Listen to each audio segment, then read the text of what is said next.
Negara Eropa 80-an. Nah, sekarang ini sultan 70,55 tahun rata-rata. Nah, sehingga kalau dia dulu umur Nabi 63 itu mati muda. Sekarang harus di atas 70, jadi usahakan meninggal di atas 70 secara mandiri. Terlibat dan bertanggung jawab dalam suatu kegiatan. Jangan hanya pada hari hanya, tapi mulai dari proses sehat, bisa ide, keikutsertaan dan perhatian pada proses pembangunan. Nah, ini berbagai hal yang kita bisa lakukan. Perhatian ibu dan anak. Nah,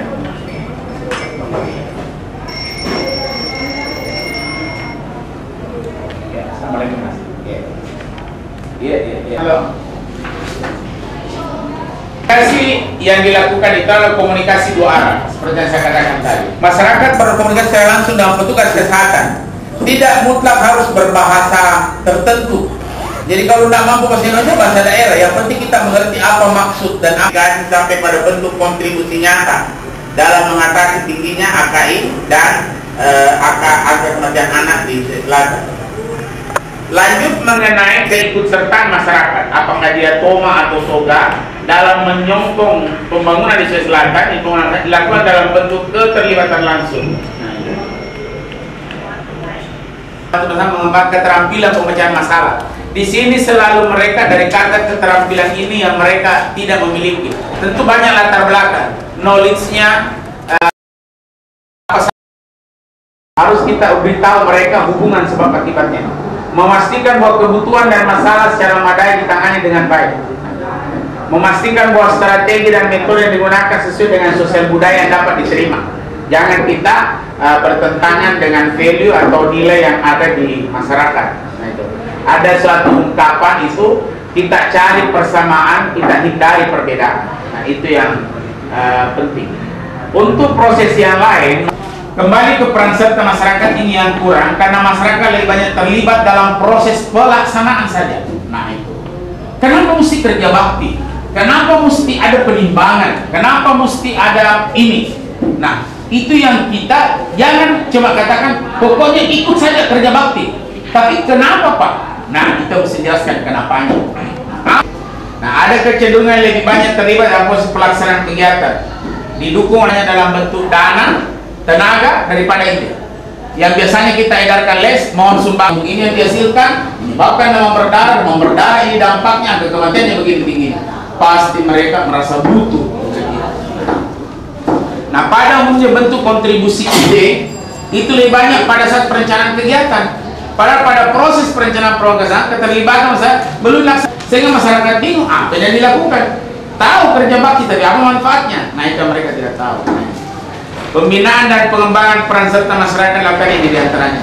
Pengembangan mekanisme pendataan secara terus-menerus, updating datanya. Bahkan di level kementerian kita ada riset kesehatan dasar. Ini 2013 kita lakukan lagi. Nah, pengembangan mekanisme rujukan oleh masyarakat.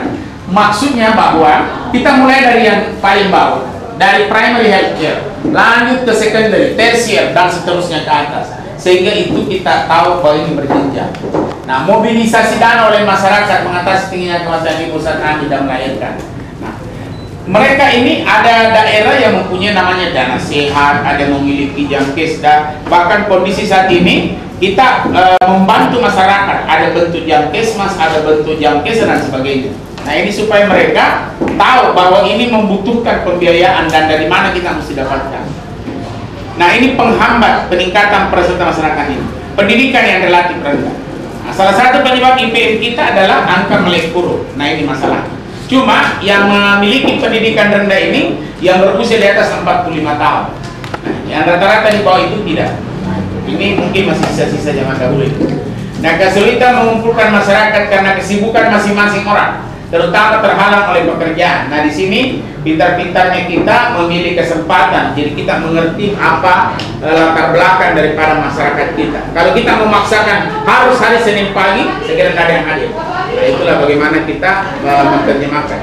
Respon masyarakat terhadap program kesehatan kurang. Ini patut dipertanyakan kenapa kurang. Tidak mau, tidak tahu, tidak butuh, atau apa? Raskin. Tidak diundang saja datang, Pak, karena dia tahu apa sih. Coba kalian ini. Padahal ini jauh penting daripada value-nya tadi. Nah, ini penghambat tersebut sebenarnya bisa diatasi kalau dan memberi informasi yang jelas tentang program dan manfaatnya. Kapan itu apa keposyandu? Sehingga pada saat penimbangan lari, dia katakan bahwa itu bahaya karena ditimbang. Itu mereka tidak tahu. Nah, fasilitasi program serta upaya terobosan dalam peningkatan sosialisasi ke program kesehatan. Sampaikan ke masyarakat. Nah, buktinya masih saja ada kelompok tertentu, apapun latar belakang pembangunan kesehatan. Nah, ada jejaring pengembangan mekanisme kemitraan secara terus-menerus. Nah, kapan kita jalan sendiri, itu yang tidak bisa. Makanya kemitraan ini, contoh saja tadi, ada tersebut, dukun. Dukun itu apa hubungannya dengan dinas kesehatan? Nah, pendidikannya juga boleh dikata SD-nya tidak tamat. Tapi kenapa? Itu tadi yang saya bilang, kita menghindari perbedaan, cari dukun beranak, dia yang cuci sabun. Dia tunggui sampai hari tertentu.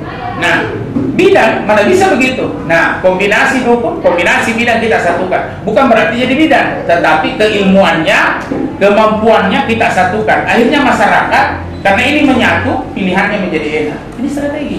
Nah, kita lakukan. Nah, peran serta masyarakat dari program kesehatan dapat meningkatkan kembali rasa memiliki karena dilibatkan dalam proses perencanaan. Nah, sampai kontribusi nyata dalam mengatasi masalah.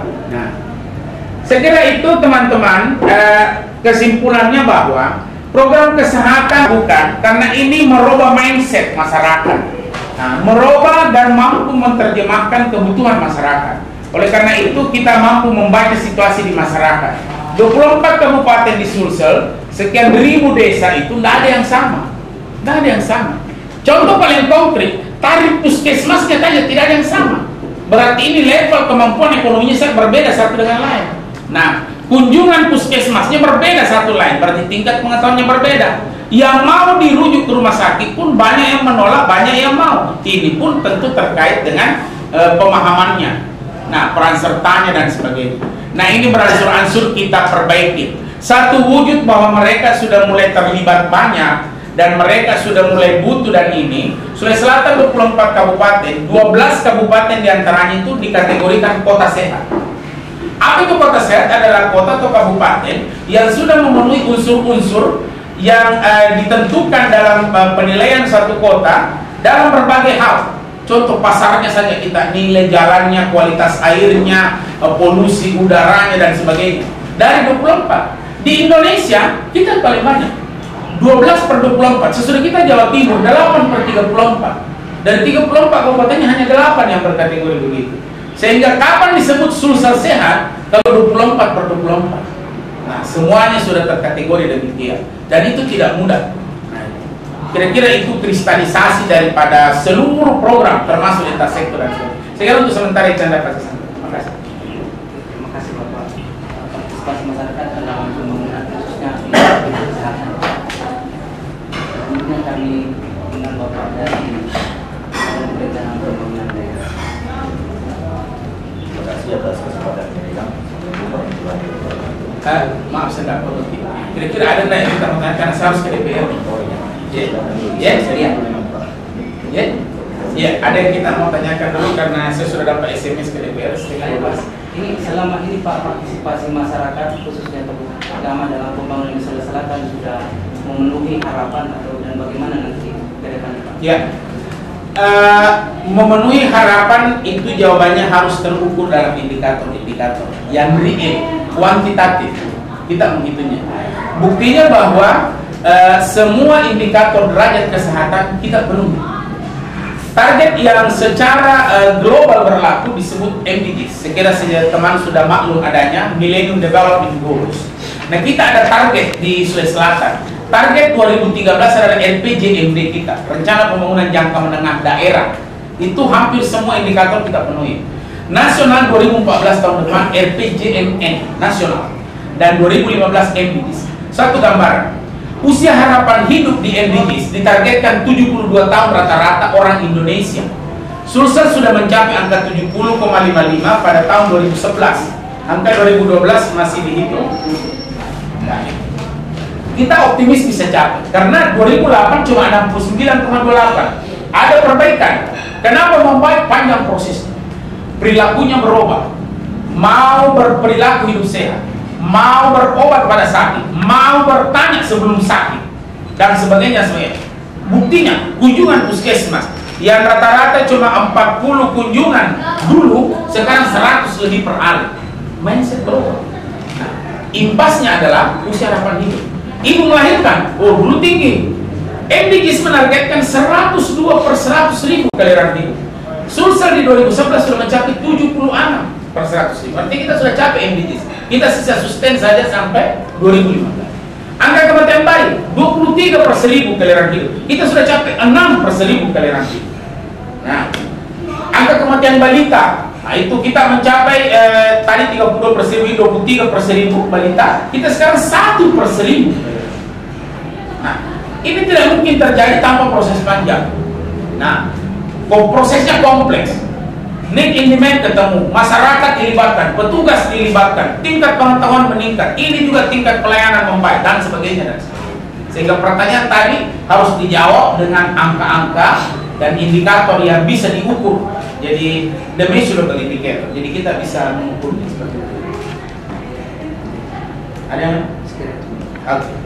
Selanjutnya sebelum saya meninggalkan tempat, kalau saudara kandidat masih membutuhkan data, saya persilahkan ke kantor. Sehingga itu hal yang penting untuk teman ketahui. Terima kasih, Pak.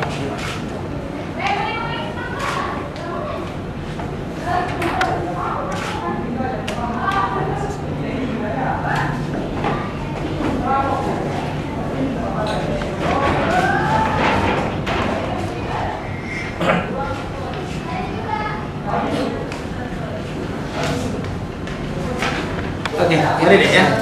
Sedulur. Udah mantan ke sini.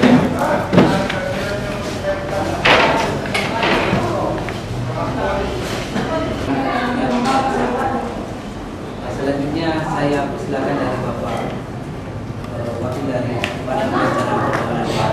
Silakan. Iya, seperti yang saya katakan tadi, mulai dari ke bawah ya, dapat level desa sampai ke atas level nasional. Kemudian mengenai Permendagri nomor 4 tahun 2010 tentang tata cara penyusunan, pengendalian dan evaluasi penyusunan rencana pembangunan daerah, di pasal 3 perencanaan dilakukan Pemda bersama para pemangku kepentingan berdasarkan peran dan kewenangan masing-masing. Di sini jelas di mana peran dari tokoh agama termasuk ulama di dalamnya. Kemudian pasal 6 perencanaan menggunakan pendekatan partisipatif seperti yang saya katakan tadi. Pasal 8 dilaksanakan dengan melibatkan semua kepentingan stakeholder. Kita tahu bahwa sasaran dari pelaksanaan pembangunan ini bukan hanya satu golongan, satu organisasi saja. Semua lapisan masyarakat. Diharapkan semua lapisan masyarakat dapat menikmati hasil dari pembangunan ini. Saya kira itu yang berkaitan dengan perencanaan. Ya, mungkin di pelaksanaannya sudah ada contoh tadi dari kesehatan. Dan saya kira semua sektor, semua stakeholder masing-masing kegiatan bagaimana yang melibatkan tokoh agama atau masyarakat secara luas. Ada pertanyaan lain? Jadi selama ini Pak, memang untuk masyarakat itu terlibat langsung dalam pembangunan rencana pembangunan. Dan bentuk apa kira-kira mereka? Ya, seperti yang saya katakan tadi dalam bentuk musrembang, kita di tingkat provinsi, kita memang khusus mengundang tokoh-tokoh masyarakat, kemudian tokoh agama dari agama Islam, dari agama lain juga untuk memberikan masukan terhadap rencana-rencana atau program-program yang akan kita lakukan ke depan. Contohnya untuk meningkatkan situasi yang kondusif, keamanan, yang jelasnya kesatuan bangsa juga kan, tapi sesuai dengan tugas program program yang perencanaan dari bagian dalam proses pembangunan pusat untuk salah satu dalam pembangunan. Pada tingkat musrembang. Iya, Itu mereka aktif mengikutinya selama ini di pengalaman kita di Sulawesi Selatan. ya. Pengaruhnya kira-kira dalam pembangunan ini apa? Selama ini mereka cukup aktif ya. Dengan prestasi-prestasi yang kita capai selama ini, pelaksanaan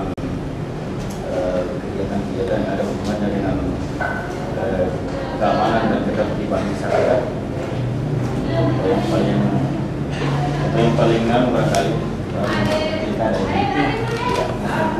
pun ada teriak-teriak yang tapi tidak sampai pada yang bisa besar. Dalam pilkada ini partisipasi tokoh masyarakat yang cukup bagus ya, meningkatkan keamanan dan ketertiban selama ini. Kira itu Pak, terima kasih banyak dari Bapak Perencanaan Pembangunan. Selanjutnya saya persilakan dari Bapak Kementerian Agama, Bapak Haji Rafiq. Saya pandangannya ada partisipasi tokoh masyarakat khususnya dalam bidang agama.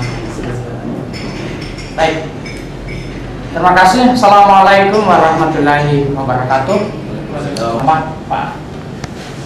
Yang kedua, terima kasih atas partisipasi undangan dari Kementerian Agama di dalam rangka FGD untuk bahan disertasi mungkin Pak ya. Saya sebetulnya tidak tahu harus bicara dari mana, tetapi melihat format yang tersedia dan mungkin saya hanya mereka-reka saja. Ada kata ulama di sana, tokoh agama. Mungkin saya dapat memastikan kalau bicara agama ya Kementerian Agama lah yang mungkin paling konsen lah ya, paling dekat dan menjadi wilayah yang berkaitan langsung seperti apa peran dan fungsinya dalam rangka pembentukan opini-opini publik. Saya ingin pertama mengawali bahwa misi kementerian kami adalah menciptakan atau terwujudnya masyarakat cerdas yang taat beragama, beriman, bertakwa, mandiri, dan sejahtera lahir batin. Nah, karena ini sebuah visi besar, maka fokus program di kementerian kami itu terdiri atas 5 pilar, Pak. Yang pertama adalah mewujudkan masyarakat yang semakin sadar akan ajaran agamanya dan mengamalkan ajaran agamanya. Kemudian karena Kementerian Agama bukan hanya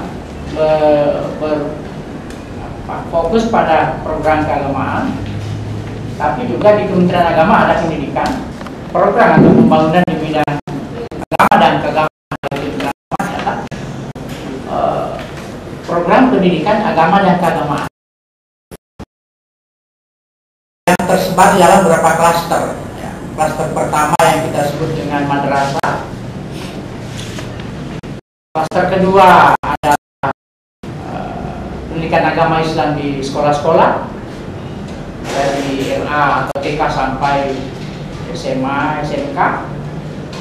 Itu klaster kedua. Kemudian klaster ketiga adalah pendidikan agama di pondok-pondok pesantren. Kemudian klaster keempat adalah pendidikan agama dan keagamaan di tengah-tengah masyarakat kita. Nah, saya kira di sini ya bisa kita lihat bagaimana kemudian peran tokoh-tokoh agama di dalam pendidikan agama dan keagamaan di tengah masyarakat kita yang tumbuh begitu subur ya. Kalau pesantren, madrasah, katakanlah itu formal dan sudah berjalan sedemikian lama, tetapi gairah ke masyarakat kita untuk soal agama ini makin ditandai dengan berkembangnya kelompok-kelompok agama. Misalnya majelis-majelis taklim, Pak. Ya, itu peran tokoh-tokoh agama di situ luar biasa di dalam membawa masyarakat kita untuk makin sadar akan agama dan keagamaannya. Majelis taklim, di tingkat pendidikan anak kita di tengah-tengah masyarakat itu berkembang dan sangat subur. TPA, TPQ itu luar biasa, dan semua itu berada di bawah kementerian kami.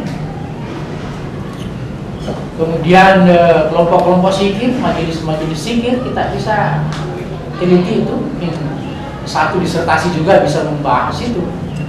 Bagaimana kemudian majelis-majelis zikir ini luar biasa berkembang.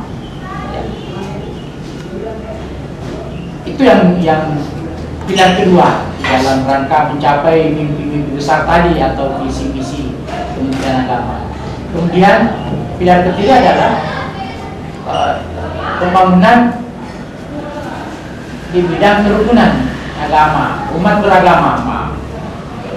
Ini juga menjadi fokus kami oleh karena persoalan kerukunan ini di Indonesia sedang diuji di saat masyarakat kita makin terbuka. Kalau masalah-masalah sosial yang dikaitkan dengan agama itu cepat sekali eskalasinya. Nah, karena itu kita sangat konsen terhadap masalah ini, kehidupan umat beragama, kerukunan hidup umat beragama. Karena itu melalui forum-forum komunikasi yang ada, kita terus menjalin sinergi antara berbagai lembaga agama dan tokoh-tokoh agama untuk berada dalam satu kerangka pembinaan umat yang insya Allah negara kita aman, harmonis, semua agama bisa hidup secara berdampingan di dalam meningkatkan kualitas kehidupan umat beragama. Itu pilar ketiga di dalam rangka misi Kementerian Agama. Kemudian pilar keempat adalah penyelenggaraan haji yang semakin baik dan relatif semakin baik dari tahun ke tahun, baik perencanaan, pelaksanaan maupun pasca haji. Saya kira itu juga salah satu dari daerah keberagaman masyarakat kita di Sulsel ini dan di Indonesia pada umumnya. Tapi Sulsel adalah daerah yang sangat tinggi minatnya, katakanlah gairah untuk rukun Islam yang kelima kita. Kita punya daftar tunggu saat ini sudah hampir 2 juta, 190 sekian Pak. Maka Makassar kalau pendaftaran ini insya Allah tunggu sampai 16 tahun ke depan baru bisa memperoleh kesempatan. 16 tahun ke depan. Ya, ada beberapa daerah di Sulsel ini, Makassar, Bone, Goa, Pindrang, itu daftar tunggunya luar biasa. Itu salah satu indikator kemudian kalau bisa dimaknai sebagai satu tingkat kesejahteraan masyarakat semakin baik dan kemudian daerah melakukan ibadah haji ini juga semakin bagus. Itu pilar keempat. Kemudian pilar yang kelima saya kira sudah menjadi program nasional penciptaan tata kelola pemerintahan yang semakin baik, ya, good government and clean government. Saya kira itu yang menjadi pilar pembangunan di Kementerian Agama. Nah, ketika kita menyoal soal peran serta tokoh-tokoh agama yang diwakili oleh para ulama, ya, saya kira pemerintah senantiasa bersinergi. Ulama umara itu berjalan sangat seimbang, sangat padu ya di masyarakat kita, dan itu kemudian maka masyarakat kita makin mudahlah untuk dilibatkan di dalam proses-proses apa saja di daerah kita. Tadi Pak Beda sudah mengenalkan kepada kita bagaimana misalnya menyusun rencana-rencana pembangunan dimulai dari Muslimbang di tingkat yang paling bawah, dan di sana ada tokoh-tokoh formal kita, ada tokoh-tokoh informal kita yang kadang-kadang banyak diwakili oleh tokoh-tokoh agama. Tokoh formal ya yang terstruktur dalam struktur pemerintahan desa kita, tapi ada kadang-kadang tokoh-tokoh informal yang pengaruhnya luar biasa di masyarakat itu. Nah, sehingga mereka didengar, ya mungkin dia pensiunan dari Departemen Agama misalnya ya, tapi kemudian menjadi simbol moralitas di daerah itu Bapak. Dan mereka sangat gampang menggerakkan pandangan masyarakat. Apalagi kalau kita bicara soal pembangunan pendidikan agama, Pak, ya. Madrasah kami 94% itu swasta. Kisaran 94,sekian% itu swasta. Karena dia swasta itu berarti dari, oleh, dan masyarakat. Jadi apa yang tidak terjangkau di pendidikan formal, khususnya di Kementerian Pendidikan dan Kebudayaan misalnya, di sini peran tokoh-tokoh agama. Ya. Misalnya ada desa yang tidak terjangkau oleh SD, di sana ada MI, dibentuk oleh dari dan bentuk masyarakat itu, dan merubah luar biasa masyarakat kita di daerah-daerah itu.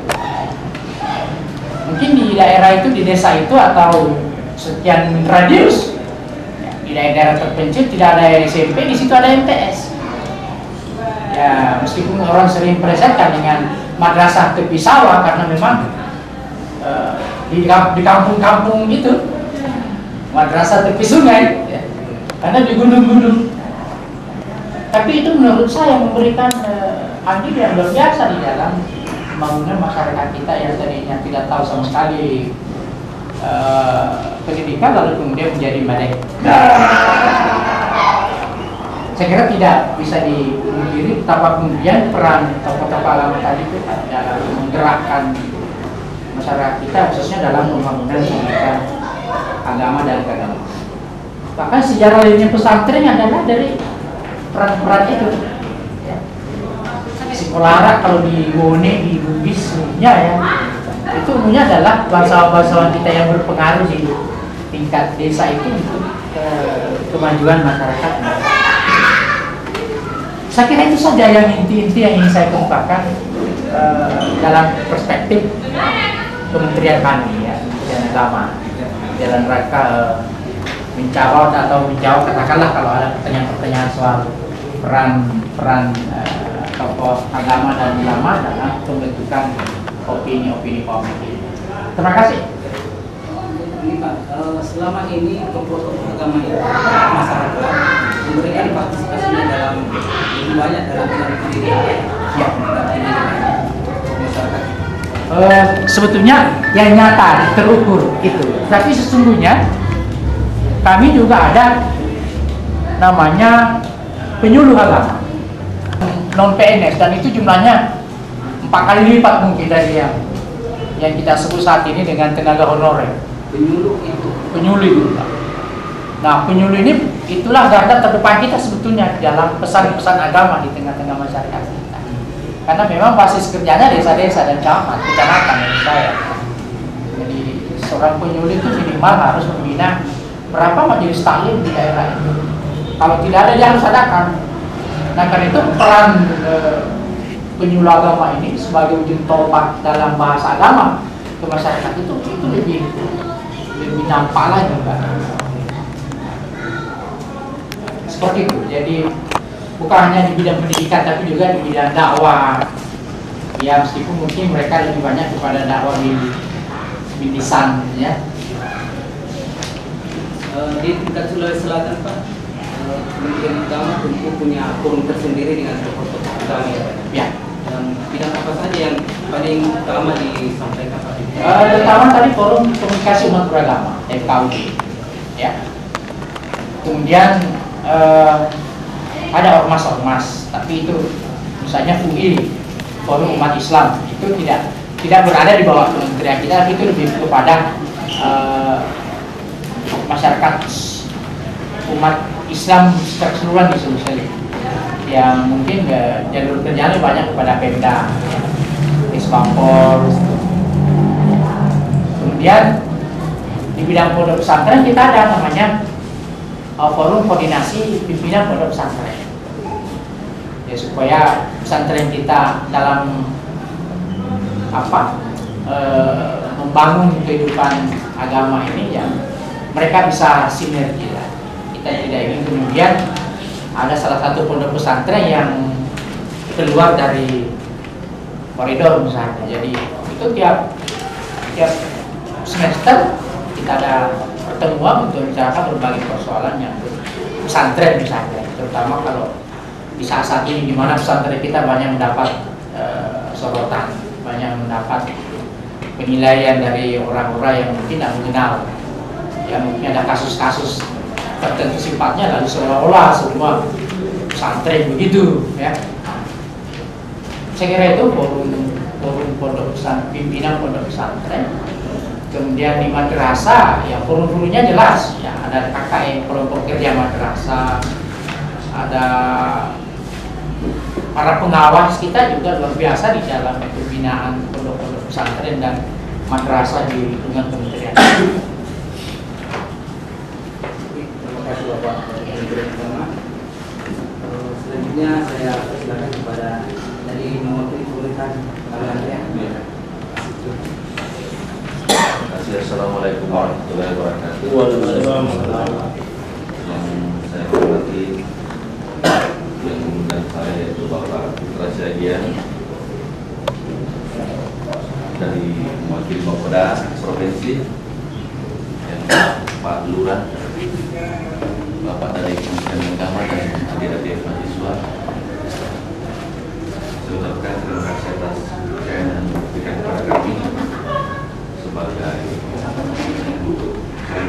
karena beliau ada rapat di Balai Kota, sehingga beliau menelpon saya tadi karena tiba-tiba juga sebetulnya beliau yang ingin sendiri yang ada di sini, tapi karena ada sesuatu hal yang mendesak dan sebetulnya saya sementara melayani tadi itu masyarakat di mana kita ketahui bahwa negara kita kan apa namanya negara timur yang masih memang kita tidak mungkiri bahwa tokoh agama, tokoh ulama maupun tokoh-tokoh adat itu masih sangat berperan di negara kita ini. Di mana kita ketahui bahwa pembangunan itu kan pengertiannya sangat luas, baik itu pembangunan fisik, mental, spiritual maupun pembangunan sosial ekonomi. Saya ingin berbicara di sini dalam perspektif saya sebagai seorang praktisi, bahwa kita mulai dari pembangunan fisik, bahwa peran tokoh agama ini sangatlah berpengaruh di dalam pelaksanaan musrembang, musyawarah rencana pembangunan. Itu dimulai dari tingkat kelurahan, tingkat kecamatan sampai kepada tingkat kota. Karena di mana kita ketahui bahwa berbagai unsur ada di sana, unsur pemuda, unsur agama, unsur tokoh masyarakat, pemerintah RT RW. Jadi mulai dari perencanaan, pelaksanaan sampai kepada tahap monitoring dan evaluasi. Disitulah peran tokoh agama di dalam merencanakan kegiatan-kegiatan apa saja yang bisa yang ditingkatkan ataupun yang dibangun di dalam wilayahnya masing-masing. Kita sangat berterima kasih kepada Bapak Wali Kota Makassar bahwa kebijakan beliau mulai tahun ini dengan menganggarkan 500 sampai 1 miliar setiap kelurahan untuk pelaksanaan pembangunan yang ada di kelurahan dan kecamatan. Tentu ini sangat berpengaruh karena pada tahun-tahun sebelumnya itu tidak ada kebijakan seperti itu, sehingga ada banyak beberapa kelurahan di Makassar itu sama sekali tidak mendapatkan jatah pembangunan. Jadi dianggap bahwa musrembang itu sia-sia. Untuk tahun ini sampai tahun-tahun ke depan itu sudah dijamin ada dana safety 500 sampai 1 miliar. Jadi dijamin semua kelurahan yang ada di Kota Makassar sebanyak 143 itu pasti akan mendapatkan jatah untuk pembangunan. Jadi tinggal bagaimana dia meningkatkan atau lobby-lobbynya ke pengambil kebijakan. Nah, itu bisa lebih ditingkatkan lagi untuk jatah pembangunan mereka di kelurahannya. Jadi itu data yang dana yang minimal itu ya yang mereka dapatkan. Terus yang kedua dalam pembangunan fisik yaitu berupa pengelolaan lingkungan hidup. Nah, itu kita kita melakukan kegiatan-kegiatan yang bersifat meningkatkan partisipasi masyarakat dalam membantu program Green and Clean ya, yang sebagaimana disponsori oleh salah satu orang ternama di Makassar, dan kita melibatkan di situ juga tokoh masyarakat, tokoh agama, untuk memberikan menyentuh kepada masyarakat tersebut di dalam bagaimana mengelola sampah rumah tangga, bagaimana untuk berpartisipasi aktif di dalam memperindah rumahnya sendiri dengan cara menanam pohon di pot itu, sehingga akan ada pemilihan dari panitia pelaksana event ini untuk di wilayah RW yang ada di kelurahan. Itu akan diperlombakan, dan memang peran tokoh agama sangat berperan sekali dalam meningkatkan partisipasi dalam pengolahan kebersihan. Terus yang ketiga adalah di sini juga ada namanya program PMP Mandiri. Nah, cuman bedanya PMP Mandiri itu mereka betul-betul swadaya masyarakat. Artinya pemberdayaan masyarakat di situ lebih dominan dibanding daripada musrembang. Dana daripada musrembang ini, karena dana PMP Mandiri dikelola sendiri oleh kelompok-kelompok yang ada di dalam masyarakat itu. Nah, daya masyarakat itu bisa saja daripada tenaga kerjanya, baik berupa dana mungkin berupa ide-ide atau pemikiran atau sumbangan-sumbangan lahan atau tanah-tanah yang ada di situ. Tentu daya masyarakat itu, dan mereka sendiri yang mengelola anggarannya.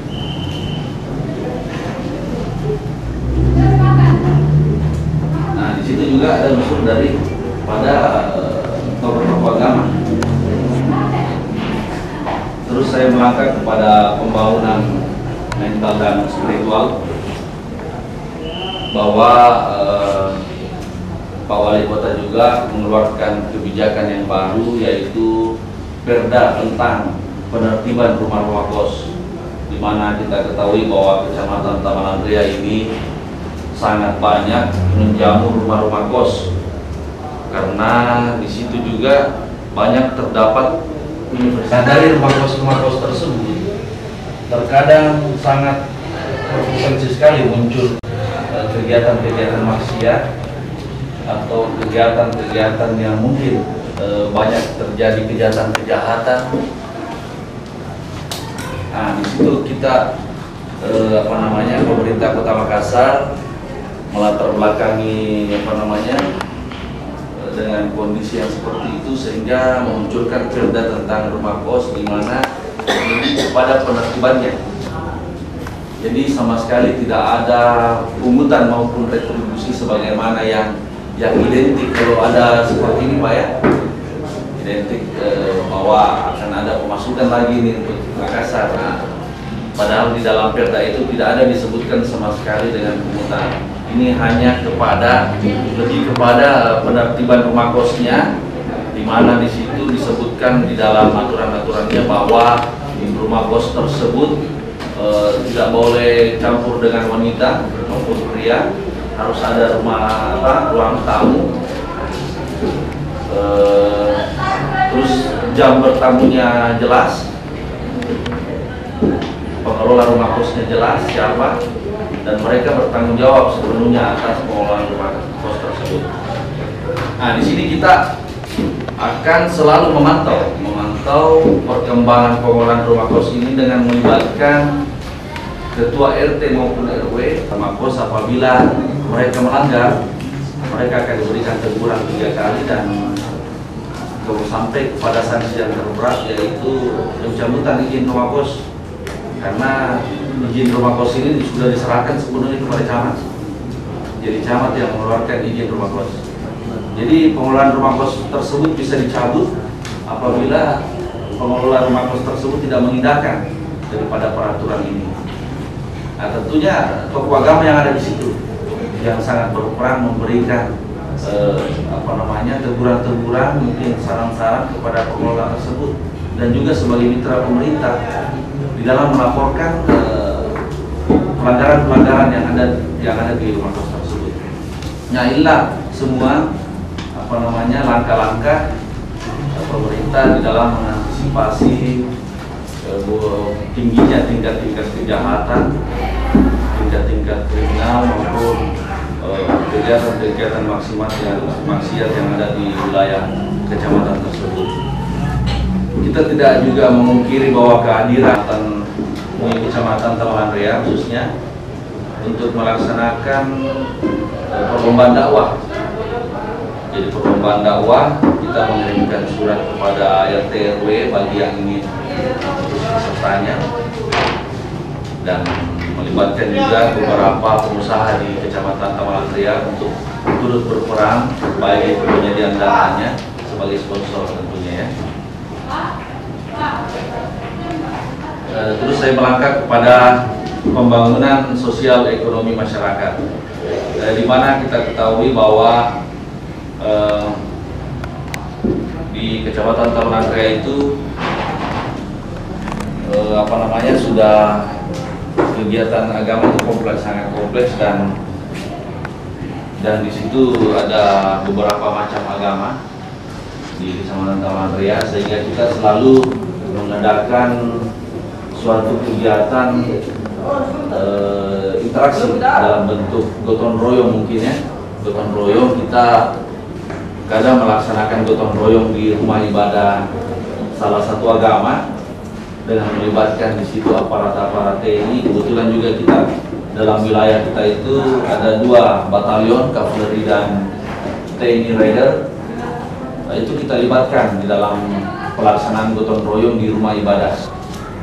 Nah, disitulah kita akan menimbulkan rasa saling menghormati dan menghargai antar sesama agama, di mana kita saling menjaga dan saling berusaha untuk menegakkan agama masing-masing. Tentunya kesemuanya ini, partisipasi masyarakat ini tidak akan bisa berjalan sebagaimana yang kita harapkan, tidak akan bisa sesuai yang kita inginkan apabila kita tidak memberikan pelayanan yang terbaik kepada masyarakat. Karena kita ketahui bahwa masyarakat sekarang ini sangat kritis, apa-apa saja itu akan membuat mereka menjadi antipati terhadap pemerintah. Nah, ini yang kita jaga, kita tetap membangun kepercayaan dengan cara bentuk konkretnya, yaitu apabila ada usulan mereka seperti Musrembang itu, kita harus betul-betul menyampaikan kepada, bahkan kalau bisa kita memberikan.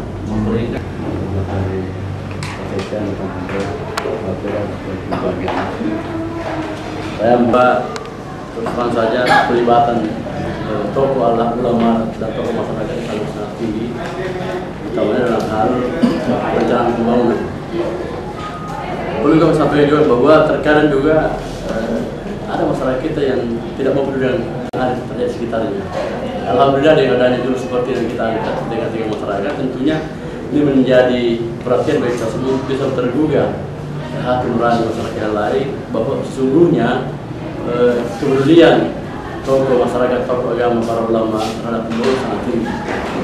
Sehingga dengan demikian kami selaku pemerintah kabupaten setiap mengadakan kegiatan kemarin, saya Musrembang sebagai kata Pasecang, kalau saya Musrembang tinggi Quran, saya semua unsur-unsur terkait saya melibatkan unsur pemuda, tokoh masyarakat, tokoh agama, para ulama, sehingga dalam rangka pengambilan nanti keputusan tidak ada yang terlewatkan.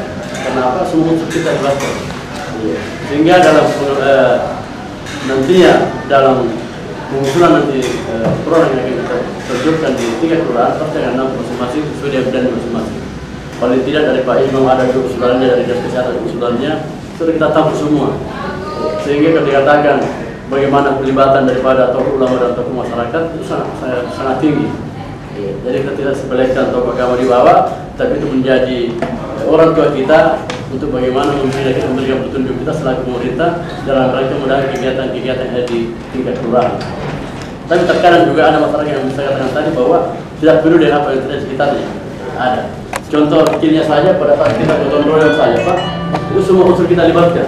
Tapi ketika kita kerja tidak pada rumah yang keluarga, itu warga hanya menonton saja melihat kita. Alhamdulillah dengan adanya kegiatan terbentuk seperti ini bertemu juga hati nurani masyarakat untuk bisa melihat bahwa kepedulian para ulama, para tokoh agama, tokoh masyarakat dengan adanya seperti ini, saya kira bisa nampak di sini dengan adanya kegiatan yang kita laksanakan. Makanya saya katakan bahwa ayah tidak peduli. Alhamdulillah dengan seperti ini kedua kita kembali bahwa sesungguhnya semua unsur yang ada di tengah-tengah masyarakat kita fungsikan memang. Tokoh agama, tokoh masyarakat dalam program pusat, dalam penyusunan program muslim, mulai dari tingkat kelurahan. Jadi kami itu mulai dari tingkat RT, RW, usulan proyeknya dan tingkat RT, dan situ kita memang sudah melihat bahwa tokoh-tokoh ini yang dilibatkan dalam penyusun program ini.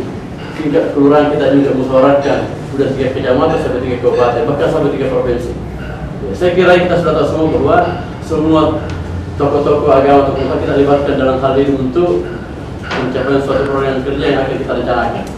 Karena saya selalu katakan bahwa ketika kita dilibatkan tokoh-tokoh seperti ini, maka kita percaya apa yang kita rencanakan, apa yang kita akan bangun, kita akan bisa tercapai ketika cara semua ini dalam satu satuan untuk bisa membangun sesuatu yang bisa dikeluarkan. Ya, saya selalu katakan seperti itu. Yang jelas saya katakan bahwa mari kita bersama-sama membangun Quran, semua aspek, semua unsur untuk bisa nampak bahwa pembangunan di kelurahan ini bisa nampak karena kerjasama semua unsur tokoh masyarakat, tokoh ulama. Jadi para prinsipnya bahwa sudah yang tema di atas bahwa pelibatan daripada tokoh masyarakat, tokoh ulama di kelurahan kami sangat tinggi, karena saya selalu mengatakan bahwa apa yang kami laksanakan ketika bukan sumbang dari orang tua kami semua tidak bisa jadi. Ya kita percaya. Tapi alhamdulillah dengan dukungan kita semua, insyaallah seberat apapun yang kita akan peroleh kalau kita semua bisa bersama-sama pasti akan berhasil. Jadi saya kira ini sekedar penyampaian singkat saya berdasarkan dulu yang kita pagi ini, dan secara umum bahwa untuk ikutsertaan para ulama dan tokoh masyarakat agama dalam pelibatan perencanaan pembangunan itu sangat kita butuhkan, dan memang kita harus untuk mendapatkan apa? Memang kita harus memang bersama-sama dengan beliau semua itu untuk menjawab daripada pembangunan di masa-masa yang datang. Oke, demikian, terima kasih. Assalamualaikum warahmatullahi wabarakatuh. Selama ini keterlibatan tokoh masyarakat itu apakah akan mempengaruhi keterlibatan masyarakat secara keseluruhan? Bagaimana pandangannya? Saya kira pelibatan daripada tokoh masyarakat itu berpengaruh dengan orang-orang yang lain. Artinya orang bisa berpikir masyarakat biasa berpikir bahwa dengan lagi kita pergi tokoh masyarakat kita ada berbagai kita ini apa jabatannya, apa yang kita sementara dia kan ada daerah itu kelurahan kami. Kalau secara otomatis dia akan bisa terbuka hatinya bahwa dia terbuka lagi mereka itu orang biasa sih. Kalau tidak ada sangat berpengaruh dengan adanya pelibatan tokoh masyarakat berpengaruh dengan masyarakat sekitarnya. Memang ada pengaruhnya mas di sensinya keterlibatan masyarakat dengan partisipasi masyarakat dan sangat berpengaruh. Artinya sangat berpengaruh dengan pelibatan masyarakat lain untuk perencanaan pembangunan. Itu saya sangat berpengaruh dengan sumbang pikirannya nanti ketika kita mulai kegiatan seperti ini, pasti tokoh masyarakat, tokoh ulama ini akan memberikan masukan-masukan. Nah, sehingga orang yang mendengarkan sekitar masyarakat sekitarnya pasti akan ikut dengan itu. Ya, bapak-bapak dan ibu sekalian, demikian tadi kita sudah mengikuti diskusi. Saya rasa mungkin ada barangkali tambahan Pak dari ada tambahan yang disampaikan. Ya, saya sedikit tadi juga mungkin sudah dengar mengenai yang kita lalu melakukan 2013 ini. Sebetulnya ini memang menekankan dan itu agenda utama pembangunan itu. Yang pertama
sangat juga dari apa yang dikatakan tadi dari Bapak dari Departemen Agama dan meningkatnya daftar tunggu calon jemaah haji. Ya, luar biasa. Karena pendapatan masyarakat kita sudah sangat Semakin baik ya. ya. Coklatnya jadi. Ya, Bapak-Bapak yang saya hormati, saya sangat berterima kasih atas kehadirannya. Kami sudah catat tadi dan ini juga sudah direkam Pak. Mudah-mudahan nanti informasi tadi itu akan saya perhatikan kembali, saya akan cermati untuk menjadi bahan masukan dalam disertasi saya nanti. Selanjutnya saya menyampaikan bahwa setelah ini akan ada juga pertemuan yang melibatkan tokoh ormas Islam sore dan siang, dan juga ada perwakilan dari berbagai komunitas, ada pedagang, ada bahkan saya undang petani dari Jeneponto, nelayan dari Takalar juga ada. Dan bagaimana mereka melihat hubungan antara keterlibatan tokoh agama ini dalam Pertanyaan mungkin di undangan yang ada di kami itu yang ini hanya tokoh-tokoh agama Islam. ya tokoh agama Islam. Agama lain mas. Karena ini saya lebih fokus kepada penyertapan ulama di Sulawesi Selatan. Fokusnya ke situ Pak. Bapak-bapak, demikianlah untuk sesi pertama ini.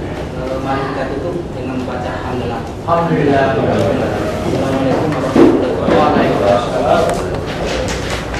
Kita ada istirahat.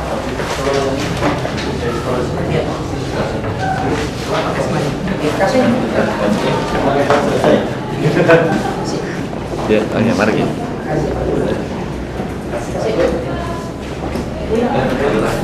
Gelap. Ya.